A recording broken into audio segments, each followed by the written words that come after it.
Hello, my name's Chris Kurzik, and I'm the Principal Engineer at Athabasca Engineering Solutions, AES for short. And what does AES do? Well, first of all, we provide third-party value evaluations.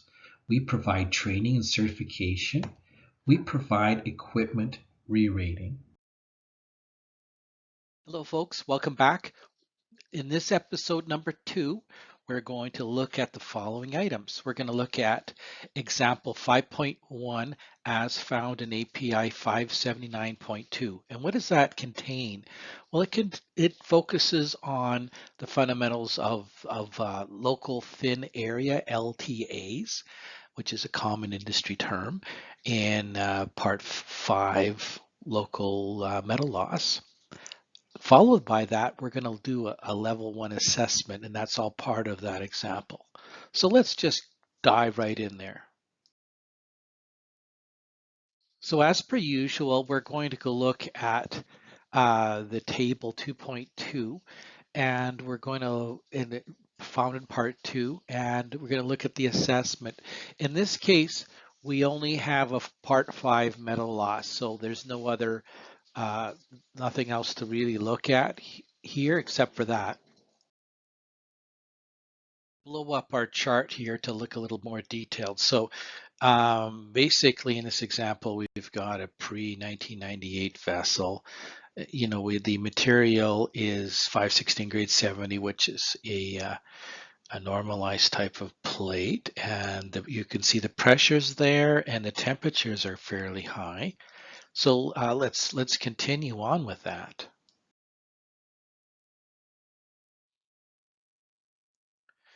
So the inspection group gave us some repair history there, and they provided inspection data. So they'd provide a thickness data for grid used for inspection as shown, and we'll show that in the next slide. And it's the distance from the region of local metal loss to the nearest structural discontinuity that was stated to be 60 inches. And another region of local metal loss with a smaller amount of metal loss is about 16 inches. So that's the information we have from the inspection report. So now we're going to arrange the information in a more organized fashion. I do this from my multiple spreadsheets on fitness for loss. This is basically the inputs, and all these definitions here are as per part 5. Every section has their own symbology, and so this is the information about the vessel, the longitudinal joint efficiency, the allowable stresses, and so on. So this is a 1989 vessel, so it's quite old. And here's the dimensions, the pressures and the temperatures, and there's no supplemental loads. So it's definitely a level 1 because recall from the earlier presentation, if you start adding supplemental loads, then you're definitely looking at a level 2 assessment. Now we're going to perform a level 1 assessment per section 542. So let's jump into that. 521, the Flaw classifications, which we talked about earlier. This is considered to be a local thin wall, an LTA, and this is where the flaw length is approximately the same as the width. So it's quite, rectangular or squarish. We'll take a look at the inspection grid. This is the meridional and this is the circumferential, C for that. And we build a grid around our inspection flaw. And you can see that we've shown, there's a distance to the weld seam, the pressure vessel, and there should be some edges. So this is, we're setting this up. We have our inspection grid and we have our data, which we got from the field. And then we've determined our longitudinal spacing is to be 1/2 of an inch, and our circumferential is 1 inch. So there's no localized thinning on the weld seams. So that was a question that there's an exception to. So this one here is we're ready to go for analysis.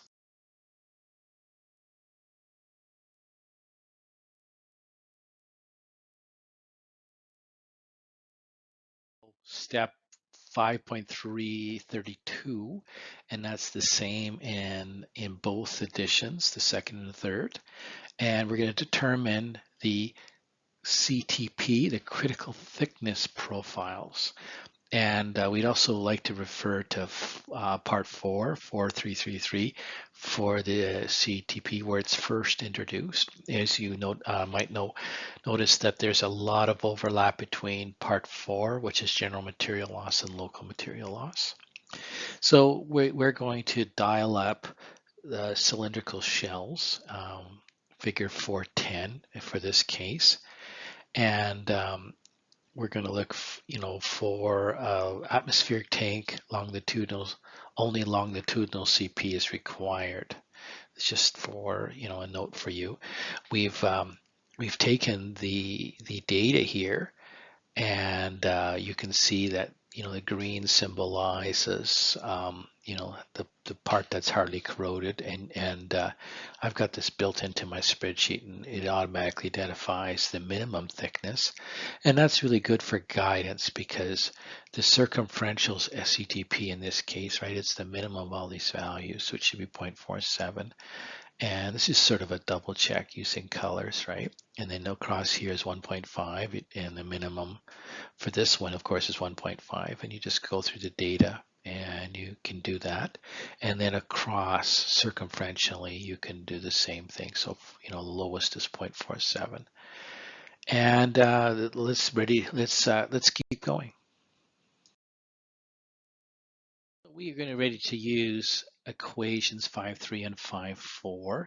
In step 2, we're going to calculate TC. There's a couple ways to do it, but it's basically the same type of equation, and we get the same result. So we have to calculate our wall thickness for this assessment. So in this case, it's 1.025 inches or 26 millimeters.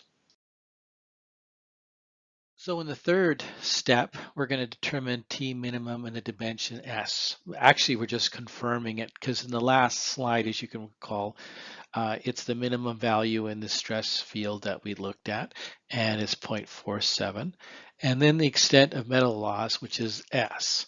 So basically, we can go ahead and we can actually measure the length of this here from here to get a better S, or alternatively, in the ASME example, they just count the number of blocks showing Q and the spacing, and they come up with the value of 4 inches in that example.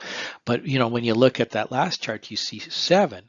Well, basically what they're doing is they're being a little more conservative. So they're saying half the distance from one step to the other on both sides, and then they tack on 7 and they make it an 8. I hope that's clear.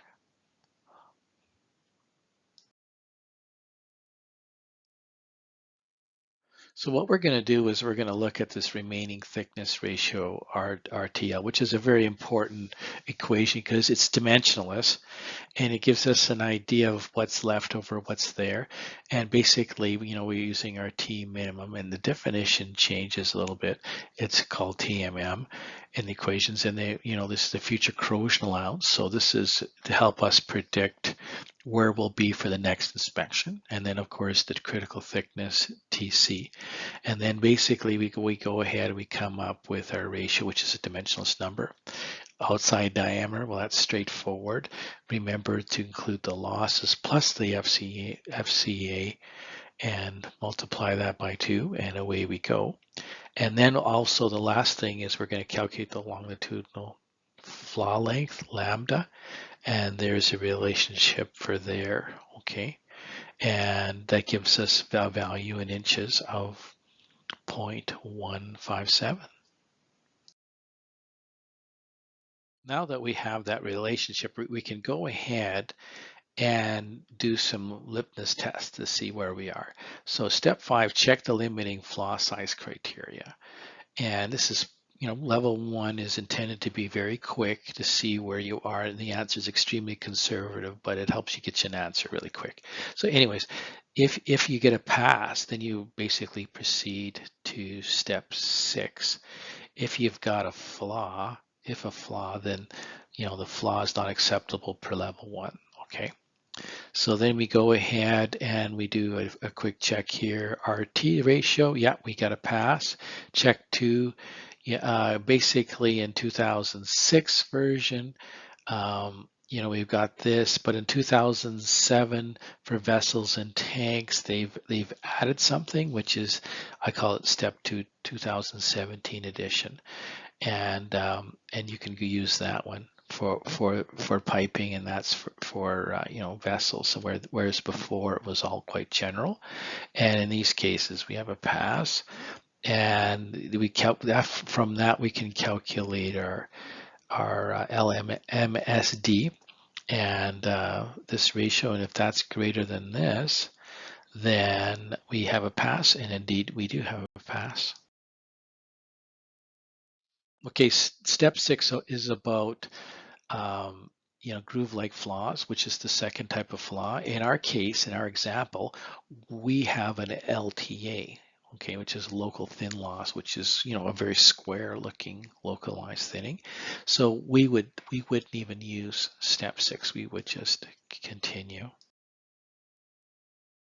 So what we're going to do is next step is we're going to determine the MAWP of the component, the maximum allowable working pressure. Few thoughts for you. So in the 2007 edition, we would go to Annex A, paragraph A2. In the 2016, we would go, they arranged all the annexes in the 2016 version. And I mean, from what I found is that there's quite a bit the same. And like in terms of part 5, but if you deep enough, you can probably find something. They're mostly just differentiating different components more. And but anyway, so we go back to that. So Annex 2C, paragraph 2C2 is where you would go. And the last point of mind is using the thickness TC from step 2. So you got to use that. So the last step is we're going to determine the MAWP for the component, and 2007 C Annex A, 2016 C2, okay? And then for pressure vessels, we would use A3 for internal pressure. And this is all linked to ASME, Boiler Pressure Vessel Code, Section 8, Division 1. And the tolerances, if we have any tolerance issues, we should go and look at Part 8, Table 3. And the supplemental loads, if we have them, which would automatically put us to at least a level 2 assessment, you'd go to Annex B1 for guidance. And 2007 for A34 cylindrical cells and shells, and 216 Annex 2C paragraph A2 for the corresponding additions changes. Let's take a look at my handy spreadsheet, which I've been using for a while. And I calculate the outside radius, first thing I do, and then I get the thickness or the thickness required for supplemental loads. And this is where I would go to Annex 2007 edition Annex A, and then I would determine that. But in this case, I don't have any supplemental loads in this example. But then I would do some checks. So this is basically the Hoops stress equation for circumferential and longitudinal stress found in the code. And you wouldn't go to the code, you would go to the annex for this guidance. And there's no difference between the 2007 and the 2016. So here we calculate the circumferential misallowable, and we get 367. And then we get the longitudinal, which is 750. And then from there, we calculate what our maximum allowable pressure is based on. And so the weak part of the component is the circumferential stress, which just makes sense because it's always, half of the longitudinal, right? Approximately. And so we pass, so we can continue.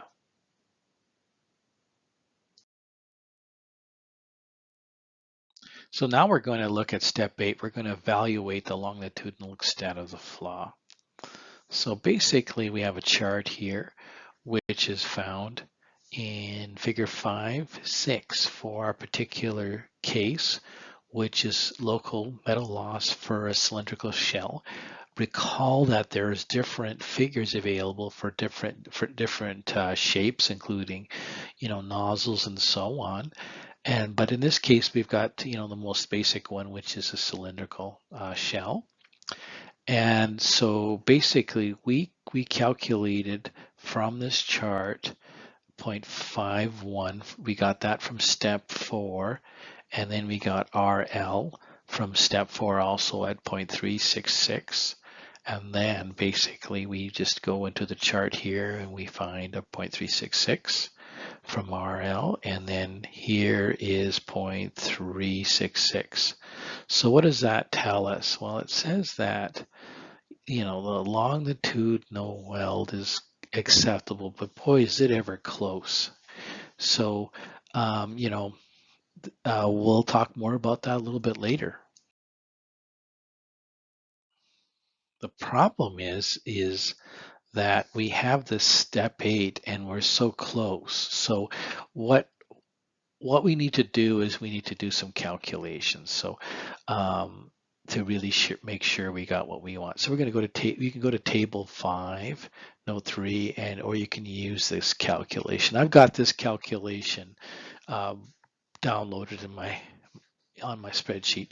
It's not too bad, but I mean, you should check it because it's easy to get this wrong. So, and there's a couple of criteria where you've got, over here, I see lambda over lambda, and it's shown as must be greater than 20. If that, then use 20, okay, in the calculation. So there's some criteria. So there we go. So we're going to talk a little bit more. We're going to use equation 511 to determine the remaining strength factor, the RSF. And that's the relationship there. So you recall that we calculated MT earlier, shown here, using that equation. So then we just basically put that in because the rest is just geometry, and then we calculate 0.9004. And we have enough to continue. So recall from part 2, we had a great deal of discussions about this strength factor, remaining strength factors. And this is the allowable, so that's why we have a subscript A shown here and on the bottom. And so we continue here, we go to that table, and because we are sitting at pre-1999, which in our case everything's 0.9, then we're good. So we've learned quite a bit from the step 8 analysis. We found from that chart in the earlier slides that we were okay, but we were barely okay, but it's a conservative answer. So, but when we calculate this remaining strength factor, and we learned a few more things. So let's talk about that. It's because we calculated it and we found it was 0.00904. By procedure, we are okay. Because it's still equal to or greater than the allowable, which is, the given code was ASME Section 8 Division 1. So we are fine.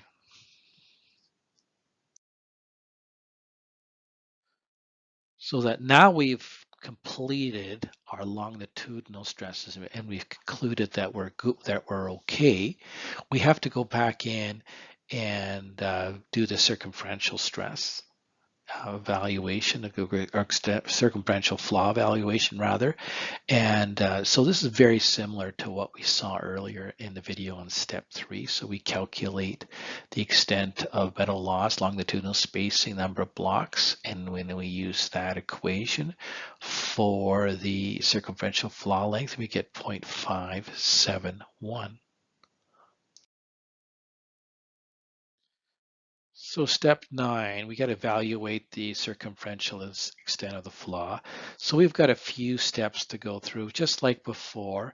I won't spend too much time on it, but they have some criterion which is slightly different, right? They calculate, for example, the ratio, dimensionless ratio must be greater than that, and you can proceed to 9.3.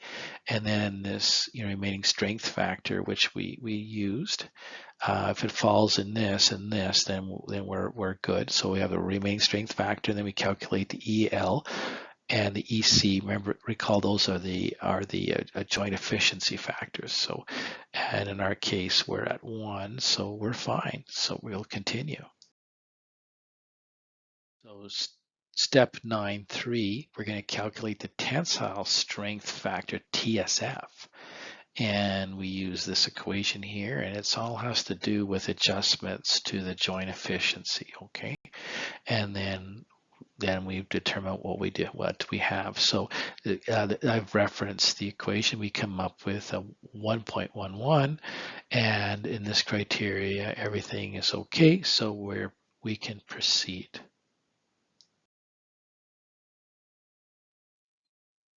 So you can recall from the previous slides, we can calculate lambda of 0.510. We use the same for the longitudinal, the table.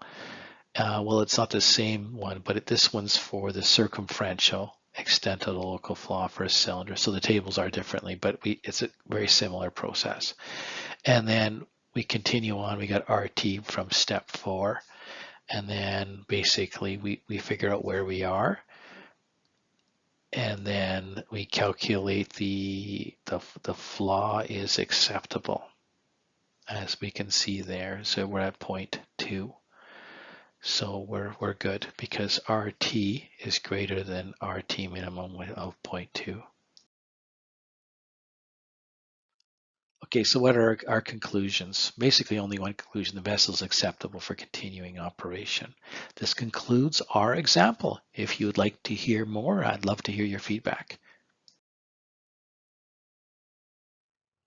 I hope that you found this presentation useful and valuable to you. This was provided by Athabasca Engineering Solutions. We'd love to hear your feedback and your thoughts on further videos.